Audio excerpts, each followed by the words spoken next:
Here's a little tidbit that might save you a couple of bobs, or might make you be more keen to give putting in your own trims a go. You'd be looking at your angles thinking, okay, so there's an example of some 90s just there. That's fine, you just get a miter box and you hit your 90s and you're good to go. But what happens if you got something that isn't a 90? It looks almost 30 degrees maybe. Same with that one down there, can't be certain.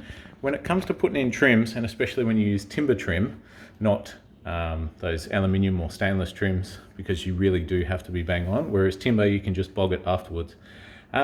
Just mark a line. So from the wall, as in from that line, give it a red hot crack, as close to, just chuck down a red one. I use a permanent marker, so if I can pull it down my skyrocket. You don't have to choose this one, and I'm not advertising for them, but I've always used them. They're Stedler and permanent marker. And you might be thinking, oh Jesus, he's bloody permanent, it's his bloody floor. I do need to give it a vacuum.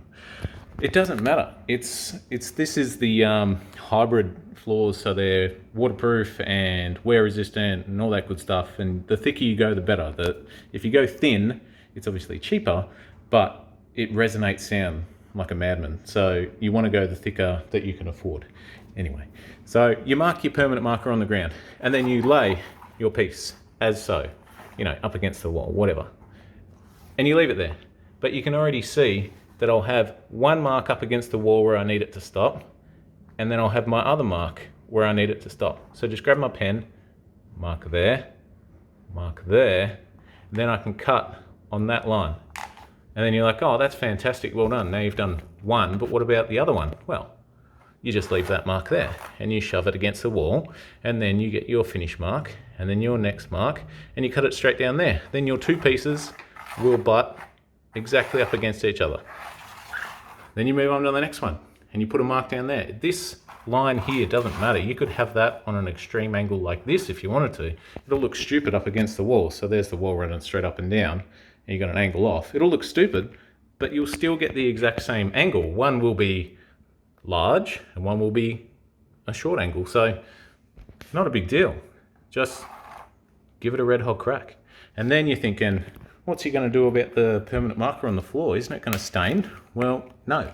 Just grab some metho, and I have a little bit here on a rag that I just put on a second ago, and I'll show you. It comes off super easy.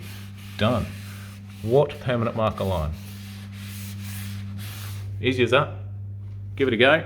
Save yourselves, thousands, really, doing it yourself.